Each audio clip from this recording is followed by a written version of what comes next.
After the end of World War II, the world was split into two, East and West.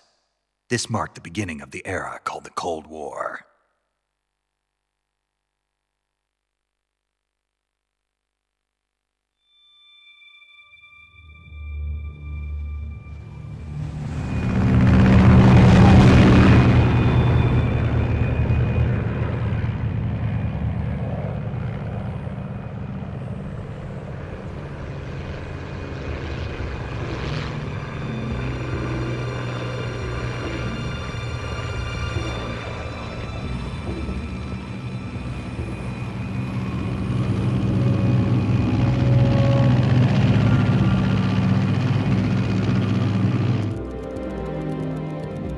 Flying over Pakistan, altitude 30,000 feet.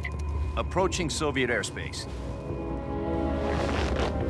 20 minutes to drop off. Commencing internal depressurization. Equipment check. Arm main parachute. All right. You ready to go? Drop zone still showing a high pressure mass. Cav okay. Good. We've got high visibility.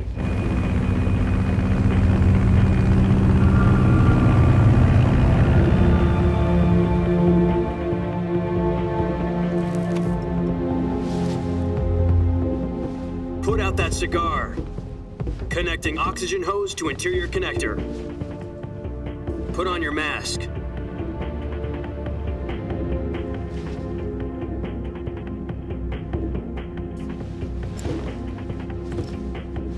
Does this panty waste know what he's doing?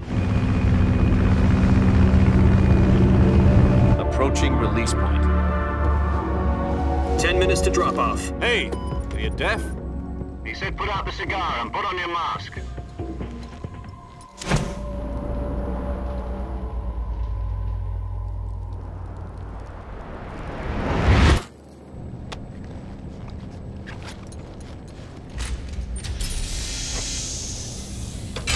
Depressurization complete. Checking oxygen supply. 6 minutes to drop off. Opening rear hatch.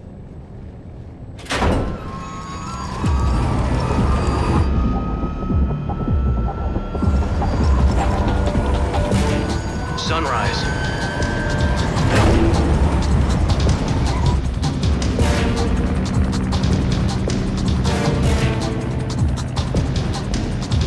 External temperature minus 46 degrees Celsius. 2 minutes to drop off. Stand up. You'll be falling at 130 miles per hour. Try not to get frostbite from the wind chill. 1 minute to drop off. Move to the rear. Activate bailout model. This is one for the history books. The world's first halo jump. 10 seconds to drop off. Stand by. Status okay. All green. Prepare for drop-off. Countdown. 5, 4, 3, 2, 1. Spread your wings And fly. God be with you.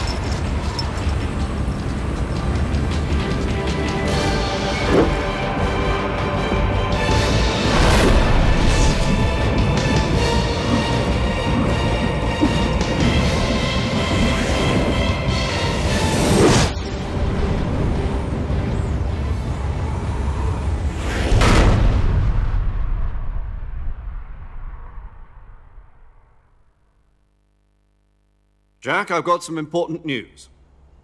The head of the CIA has finally given us the green light for the Virtuous Mission. Virtual Mission? No, the Virtuous Mission. The future of our Fox unit depends on it. If it succeeds, we'll be officially organized into a unit. Virtuous Mission? Sounds like some kind of initiation ritual. You know, don't get cocky. This isn't a training op. Right. So what exactly is this wonderful mission? Well, about 2 years ago, a certain Soviet scientist requested asylum in the West through one of our moles.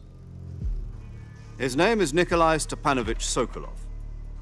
He's head of the OKB 754 Design Bureau, one of the Soviets' top-secret weapon research facilities, and the East's foremost expert on weapons development. Sokolov? Isn't he that famous rocket scientist? The very same.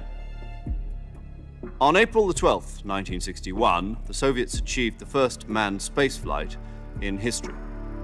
The Earth was blue, but there was no God.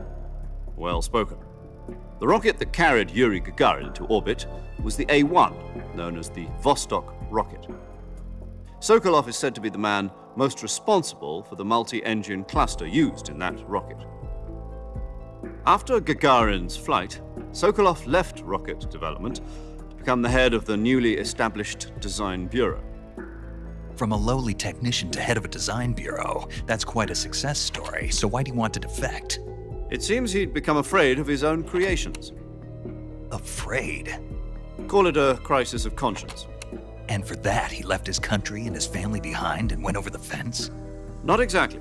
One of his conditions was that his family was also to be taken safely to the west. We used a mole to get the family out first and succeeded in sneaking Sokolov over the Berlin Wall shortly afterwards. I was the one who conducted the operation.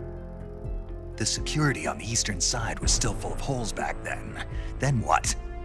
We got Sokolov over in one piece, but the whole ordeal had left him exhausted, and we checked him into a hospital in West Berlin. It took him 2 weeks and more than 600 miles to get from the research facility in the Soviet Union to Berlin. He was in no condition to say anything coherent. And it was only a week later that we had something much bigger on our hands. The Cuban Missile Crisis. October the 16th, 1962, President Kennedy received word that the Soviets were in the process of deploying intermediate-range ballistic missiles in Cuba. The President demanded that the Soviets dismantle and remove the missiles. At the same time, he announced a naval blockade to prevent further missile shipments from reaching Cuba. But the Soviets didn't back down, instead placing their armed forces on secondary alert. Soviet transport ships carrying missiles continued on course towards Cuba. US and Soviet forces went on alert for an all-out nuclear war. Frantic negotiations were conducted through the UN's Emergency Security Council and unofficial channels to end the hair-trigger standoff.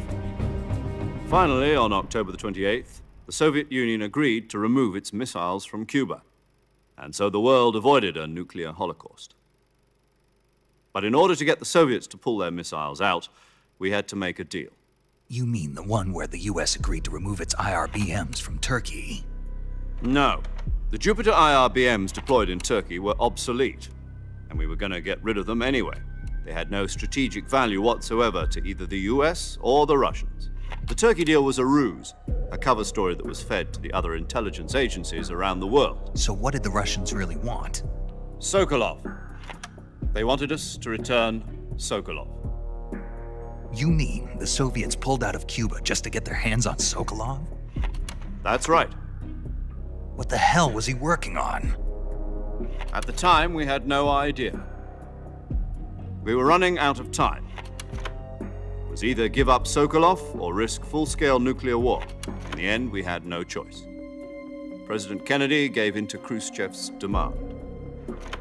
The next day, I got Sokolov out of the hospital, handing him over to agents on the eastern side. Sokolov kept on screaming, "Save me," until he disappeared from my sight. Then a month ago, we received some new information from one of our moles. About Sokolov? Yes. He was taken back to the research facility and forced to continue working on the weapon in question under KGB supervision. What's more, it's on the verge of completion. So what kind of weapon is it? Something to do with space rockets? No, missiles. Same technology. I guess you're right. We don't know the details, but it appears to be a new kind of nuclear device. For half a year now, the Soviets have been conducting frequent nuclear tests at Semipalatinsk. Something to do with the weapon, I assume. We're talking about a secret weapon so big that Khrushchev was ready to pull out of Cuba to get it back. Is Sokolov still in the facility? No. According to our intelligence, he's in Selino-Yarsk, a place in the mountains about 3 miles to the west that's known as the Virgin Cliffs. The Virgin Cliffs. Nice name for a virtuous mission. They moved him there just recently. Why? Apparently, they're conducting a field test of the weapon, but it's our best chance to get him back. This mission would never have been possible if he was still in the research facility. This is our last chance. Sokolov must have known that too when he contacted us.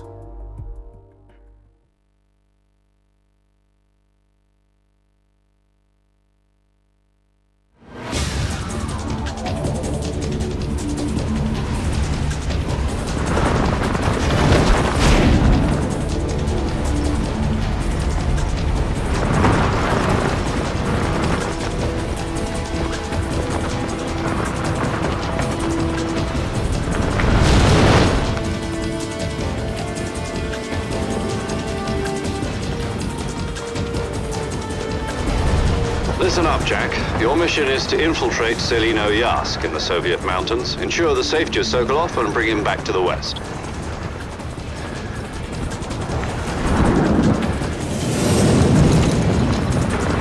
If we don't get Sokolov back before that weapon is complete, we'll be facing a major crisis.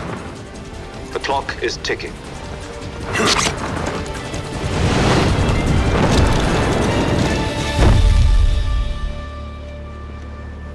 Once we've confirmed the rescue of Sokolov, stand by at the recovery point. A recovery balloon will be dropped at that point.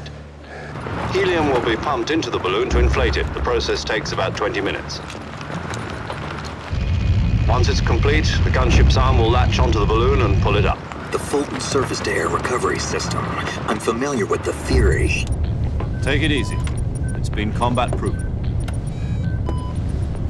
Do you think Sokolov is up to it? The shock will be less than during a parachute jump, and the arm can handle up to 500 pounds. So you're planning on going over the border in a single combat Talon? She's equipped with two 6-barrel 20mm Vulcan cannons, as well as two 40mm machine guns. Sounds like she could hold her own against a battalion of tanks. Even with the fuel in the reserve tank, we're facing a 4-hour time limit. If all goes well, it shouldn't take more than a few hours. Home in time for dinner. But if anything goes wrong, you'll be eating dinner, breakfast, and all the rest of your meals in the jungle.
Do you copy? You're already in enemy territory, and somebody might be listening in. From here on out, we'll be using code names to refer to each other. Your code name for this mission will be Naked Snake. I'll be referring to you as Snake from now on. You're not to mention your real name. Snake? What, you don't like snakes? What do you mean? Well, you've eaten one before, haven't you? In survival training. I'm glad to hear that. I don't know if I'd ever order one in a restaurant, but... Be careful, you might not have a choice. What about you, Major? What should I call you? Let's see. I'll be Tom. Call me Major Tom. This will be a sneaking mission. You must not be seen by the enemy. You must leave no trace of your presence. Is that clear? This kind of infiltration is the Fox unit's speciality. In other words, weapons and equipment are procured on site. That goes for food as well. You're completely naked, just as your name implies. Great. Now I see why you asked me if I like snakes. I suppose calling me Snake was your idea of a joke, too. No. There's a good reason for that. I'll tell you later when the time is right. Gotcha. Getting back to the subject, how exactly am I supposed to feed myself? You've been issued a knife and a tranquilizer gun. Use them to hunt for food. You'll also find some medical supplies in your backpack. Yeah, about the backpack. I lost it in a tree on the way down. I see. Well, you'd better go back and get it then. You know where it is? No problem. I can see it from here. It's stuck on a branch. To climb a tree, stand in front of a tree that's covered in ivy and press the action button. I'll be monitoring your progress over the radio. We can't risk violating Soviet airspace, but I'll be in the gunship. My frequency is 140.85. I'll give you a call if I need to talk to you. If you need to talk to me, use the send function. Okay, Snake, go get your backpack.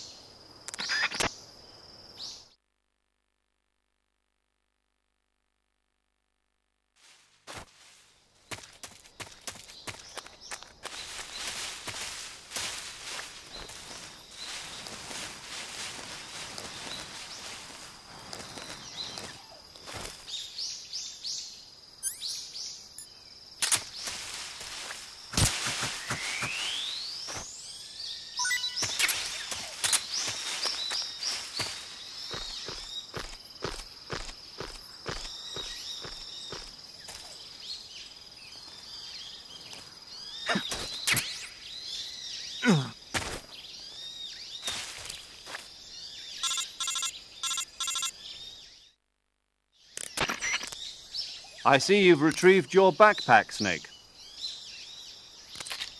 To equip a weapon, it's necessary to take it out of your backpack. In the survival viewer, choose Weapon from the backpack. Your available weapons will be displayed in a window in the upper left. From that list, choose the weapon you want to equip and press the Enter button. For other equipped items, just do the same thing from Item. Got it. Use the survival viewer backpack. Yep, that's right. Survival is fundamental to this mission. After you've been out in the field for a while, your stamina will start to drop. If your stamina gets too low, it'll affect your performance. You won't be able to shoot accurately, for example, and your wounds won't heal as smoothly. Keep an eye on your stamina so you don't run out. To recover lost stamina, you can hunt for local flora and fauna. You can use either your tranquilizer gun or your knife to hunt. My only weapon is a Mark 22 Hush Puppy tranquilizer gun? That's right. It's been fitted with its own suppressor. However, the suppressor will deteriorate every time you fire. Once its durability reaches 0, the noise suppression effect will be gone. So don't get too trigger-happy with it. The suppressor's durability is shown in the icon. Any weapons and equipment beyond what you're carrying now, you'll have to find as you go. I have to find my own weapons and equipment? Whose crazy idea was this, anyway? Solo covert actions are standard Fox operating procedure. You can't leave any traces of your presence. No weapons, equipment, footprints, sweat, or bodily waste. The same goes for bullets and cartridges, too. Your presence in enemy territory is already a violation of international conventions of warfare. There aren't supposed to be any American soldiers in Russia. It could spark an international incident. You can't let anyone see you. You can't let the enemy know you're there. This is a stealth mission. You're a ghost, Snake, in every sense of the word. And there'll be no rescue if you're captured. The military and US government will deny any involvement in the affair. Then I'll just have to take care of myself, huh? I'm afraid so. You've been given a fake death pill for that purpose. SIS guidelines stipulate that soldiers on covert ops like this one be issued a potassium cyanide capsule. Tape it to your body so you can take it when you need to. How generous of you.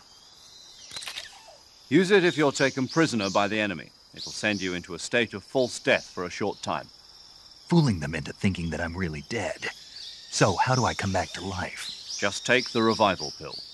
You mean that thing they put in my tooth before the mission? That's the one. But be careful. If you remain in a state of false death for too long, nothing will be able to bring you back. Remember that. I'll keep it in mind. You said this was a solo mission, right? Right. I guess that means I can't count on any reinforcements. Correct. The mission rests entirely in your hands. A real one-man army. Relax. There's a support team ready to back you up over the radio. Who? I'll introduce them to you. This time, survival is of utmost importance. The first member of the support team will be in charge of monitoring your physical condition, acting as a medic, so to speak, as well as recording your mission data. She's a member of Fox as well, and she's here on the gunship with me. She? Hello, Snake. I'm paramedic. Nice to meet you. Paramedic. As in a medic who comes in by parachute. Aren't you going to tell me your real name? Are you going to tell me yours, Mr. Snake? My name, huh? It's John Doe. And they call you Jack for short. You're a regular Captain Nemo. A name means nothing on the battlefield. After a week, no one has a name. What's your name? Jane Doe. Very funny. I wasn't joking, but I'll tell you my name only if you manage to make it back alive. My frequency is 145.73. She's also in charge of recording your mission data. Whenever you want to save, send a message over the reserved save frequency, 140.96. So saving lets me record my mission data. That's right. It also records the state of your health. Good to know. There's one more person I want to introduce you to, Snake. Huh? Speaking of snakes, you remember the boss, don't you? A legendary soldier and your mentor. Actually, it was the boss that got the DCI's authorization in the first place. She's going to be serving as Fox's mission advisor. The boss is? She also helped me plan this mission. She and I were at SAS together. Jack, is that you? How many years has it been? Boss? That's right. It's me. Oh. Talk to me. Let me hear your voice. It's been 5 years, 72 days, and 18 hours. You've lost weight. You can tell just by the sound of my voice. Of course I can. I know all about you. Really? Well, I don't know anything about you. What's that supposed to mean? Why'd you disappear on me all of a sudden? I was on a top-secret mission. You didn't need me anymore. But there were still so many things I wanted you to teach me. No, I taught you everything you needed to know about fighting techniques. I taught you all I could. The rest you needed to learn on your own. Techniques, sure. But what about how to think like a soldier? How to think like a soldier? I can't teach you that. A soldier needs to be strong in spirit, body, and technique. And the only thing you can learn from someone else is technique. In fact, technique doesn't even matter. What's most important is spirit. Spirit and body are like two sides of a single coin. They're the same thing. I can't teach you how to think. You'll just have to figure it out for yourself. Listen to me, Jack. Just because soldiers are on the same side right now doesn't mean they always will be. Having personal feelings about your comrades is one of the worst sins you can commit. Politics determine who you face on the battlefield. And politics are a living thing. They change along with the times. Yesterday's good might be tomorrow's evil. Is that why you abandoned me?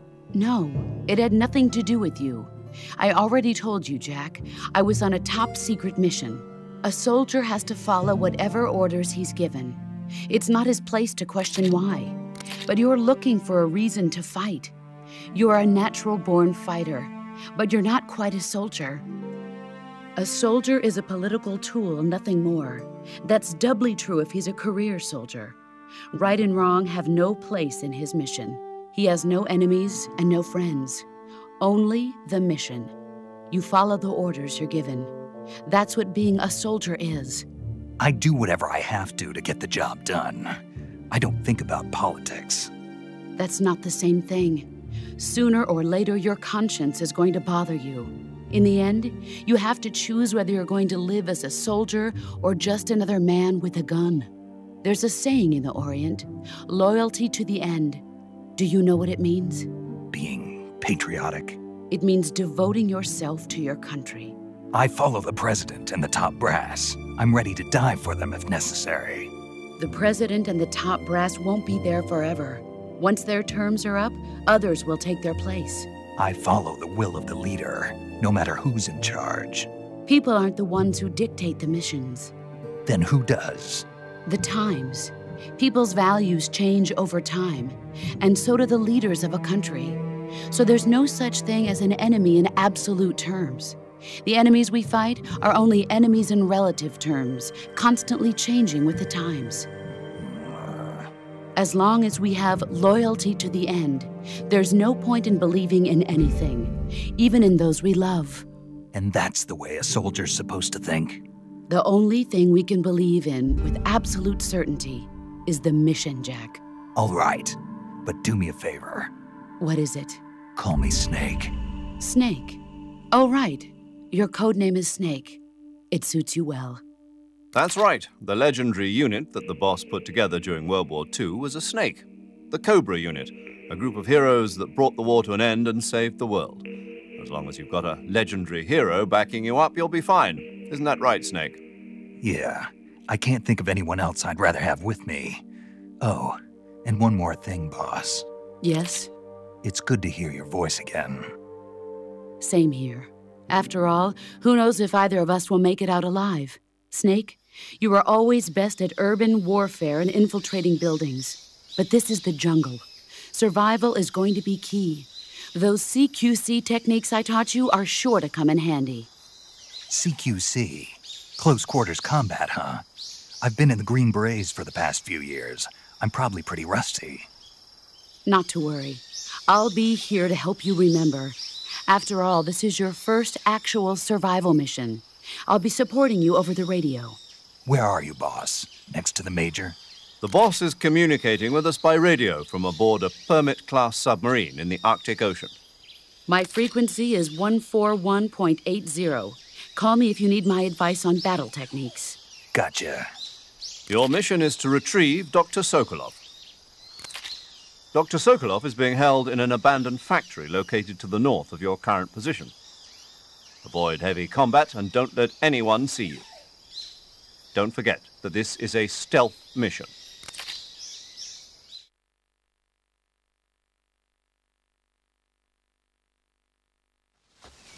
Snake, try to remember some of the basics of CQC.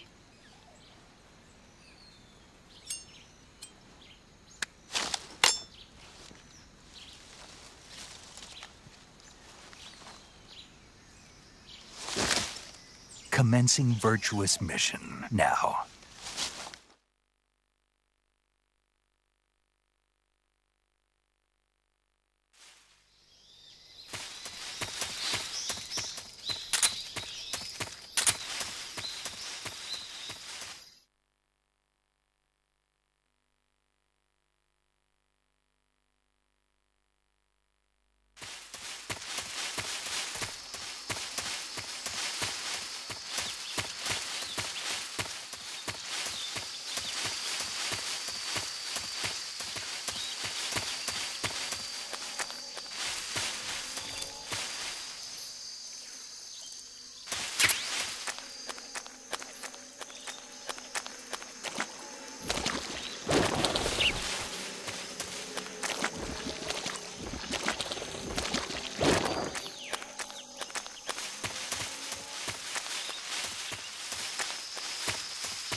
Major, I've spotted 2 enemy soldiers.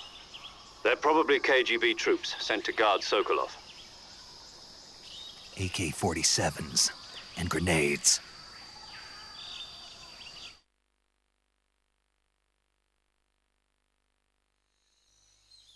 Snake, your presence in Soviet territory is already a violation of international law.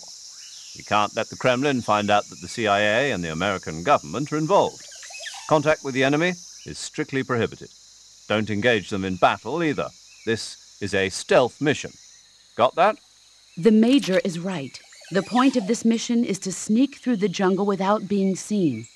The success of the mission depends on how well you use your camouflage.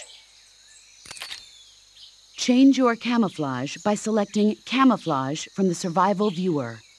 The Uniform option lets you pick your uniform, while the Face option lets you change your face paint. Choosing camouflage that blends in with your surroundings will help you conceal yourself more effectively. Also, don't forget that anything that moves will stand out in the jungle. If you just stand up and run around like an idiot, you're bound to be spotted. But if you crawl instead, you should be able to sneak by without being noticed.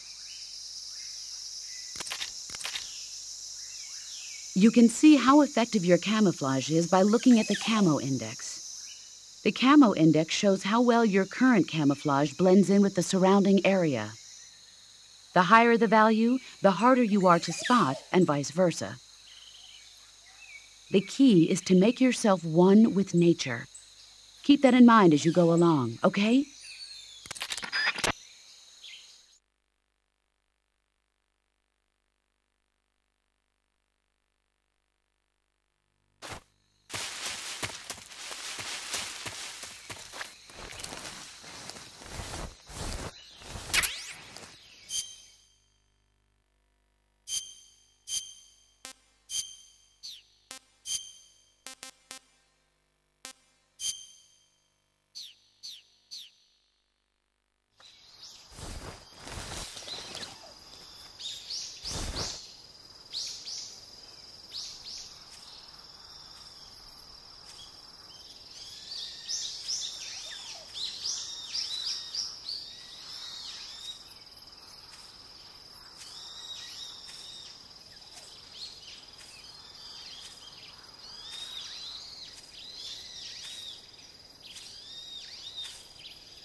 that noise?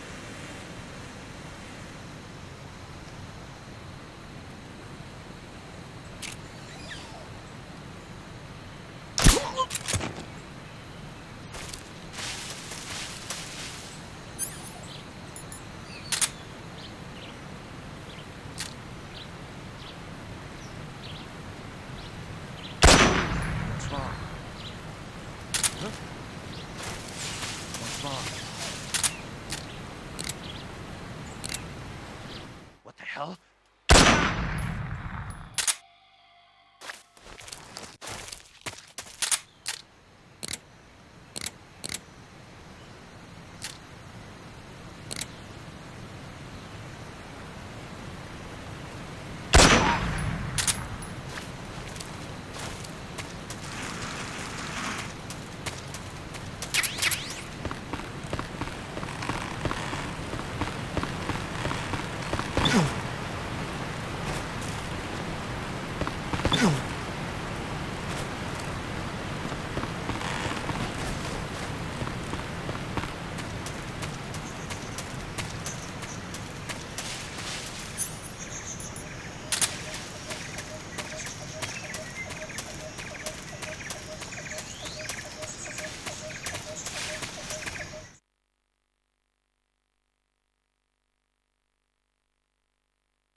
Major, I've reached the abandoned factory where Sokolov is supposedly being held.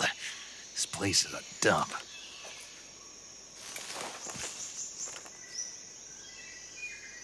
I can't see Sokolov from here.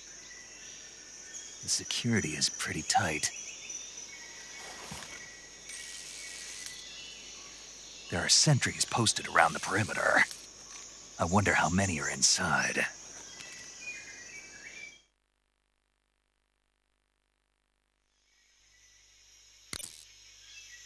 Your objective, Sokolov, is inside the factory. They should be holding him in a room in the northeast section. Northeast section. Got it. Be careful. Your mission is to bring Sokolov back alive. He must not be exposed to any kind of danger. Do not approach Sokolov while in the alert phase. Right. Oh, and one more thing, Snake. You mean there's more? No, it's just that when you get to Sokolov, I want you to tell him something from me. And that is? Sorry for being so late. Is that all? Yes. Understood. Beginning my approach to the target.